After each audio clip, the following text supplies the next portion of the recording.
On est sénégalais un matin et on décide d'exploiter une mine, une carrière, une substance minérale. Parce que l'exploitation minière s'est faite de façon structurée, phasique, pour pouvoir extraire de façon optimale un gisement en fonction de ses caractéristiques et des paramètres gouvernementaux. Alors dans cette vidéo, nous allons parler des quatre principales phases d'une exploitation minière. Sans plus tarder, c'est parti. La première phase ici représente la phase de prospection et d'exploration minière. Avant de creuser, il faut s'assurer que l'on connaisse la position de la minéralisation, du gisement et de connaître ses différentes caractéristiques techniques afin de s'assurer qu'il soit économiquement rentable. À ce niveau-ci, les opérateurs qui interviennent particulièrement sont des prospecteurs miniers. Ils utilisent des méthodes de prospection telles que la géophysique, la géologie et bien d'autres techniques pour pouvoir déterminer les caractéristiques, les différents paramètres de ce gisement afin de voir s'il pourra être exploité de façon efficiente et avec une certaine rentabilité.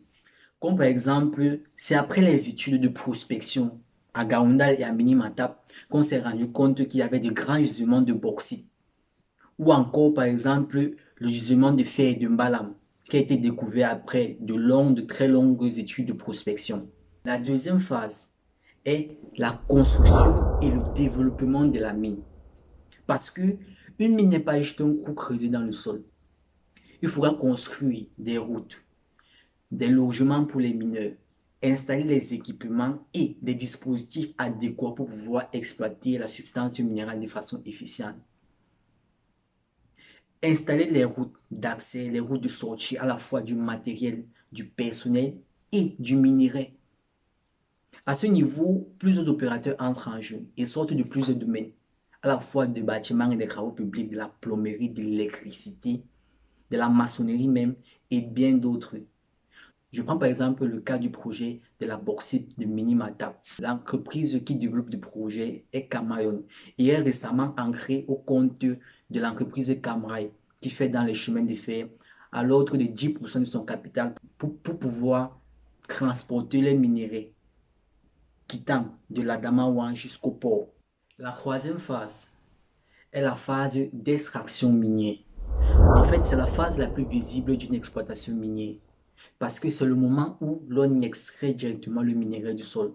Alors, on peut l'extraire soit en mine à ciel ouvert, soit en mine souterraine, de façon artisanale, semi-mécanisée ou mécanisée. Je prends par exemple le cas de l'or dans l'est du Cameroun où les artisans miniers l'exploitent sous forme artisanale en utilisant des pelles, les pioches et les bassines pour pouvoir laver les sols minéralisés dans les lits des cours d'eau. Sous forme industrielle, je prends l'exemple de la future exploitation du fer de Mbalam, qui sera sous forme industrielle avec l'utilisation de machines de haute performance telles que les pelles excavatrices, les pelles chargeuses, les camions bennes et d'autres dispositifs pour pouvoir augmenter la production, de telle sorte qu'elle soit de façon efficiente et efficace. La quatrième et dernière phase ici représente la fermeture et la réhabilitation du site. Une mine ne dure pas éternellement. C'est pour ça donc qu'après avoir fini d'exploiter la substance minérale exploitable, nous devons donc fermer les mines proprement afin d'éviter les catastrophes écologiques. Parce que une mine abandonnée peut devenir un danger pour l'écosystème et les riverains qui y vivent proches, en créant des pollutions, que ce soit de l'air, de l'eau, mais également la destruction des forêts. Je prends par exemple le cas de l'exploitation d'or à l'est du Cameroun, à Betareouya. Là-bas, les riverains exploitent sous forme artisanale. Donc, ils creusent des trous dans le sol. Oui, ils creusent des trous dans le sol. Mais sauf que, lorsqu'ils finissent d'utiliser un trou, ils le laissent ouvert à l'abandon.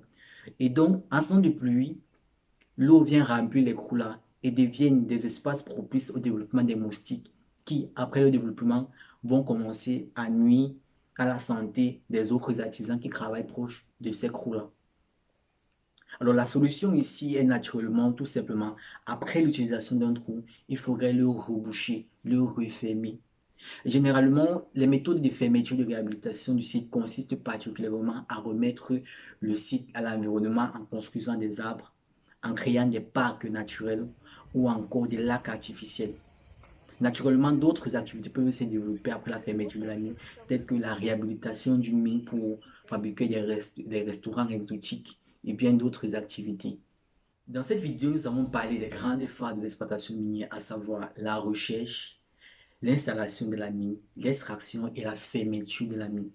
Alors, quoi qu'il en soit, je vous attends dans les commentaires pour soit affirmer ou infirmer ce que j'ai eu à dire. Et comme ça, les commentaires les plus intéressants, je les remonterai pour que tout le monde puisse les voir et donc faire son propre avis sur le sujet. Et si cette vidéo t'a plu, tu peux t'abonner, mettre un pouce bleu, écrire en commentaire mining, mine ou géologie. Et on se dit à très vite dans une nouvelle vidéo. Peace.